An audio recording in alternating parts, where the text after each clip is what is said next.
દિને ઉપસ્થિત મારા આદરણીય મહેમાનગણ, ગામના વડીલો, ગામના આગેવાનો, શાળાના એસએમસીના અધ્યક્ષ અને સભ્યો, શાળાના આચાર્યશ્રી, શિક્ષકો અને મારી શાળાના વિદ્યાર્થીઓ, આજે હું પ્રજાસત્તાક દિન વિશે વક્તવ્ય રજૂ કરવા માંગુ છું, જે શાંતિથી સાંભળવા વિનંતી।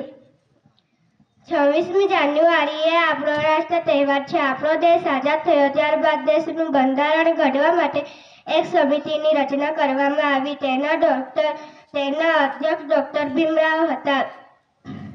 આ બંધારણ 26મી જાન્યુઆરી 1950ના રોજ અમલમાં આવ્યું। ત્યારથી આ દિવસ દર વર્ષે ગણતંત્ર દિવસ તરીકે ઉજવાય છે। 26મી જાન્યુઆરીના દિવસે સવારે શાળાઓમાં, સરકારી કચેરીઓમાં અને પાટનગર દિલ્હીમાં ધ્વજવંદન કરવામાં આવે છે। રાષ્ટ્રધ્વજને સલામી આપવામાં આવે છે અને રાષ્ટ્રગીત ગવાય છે।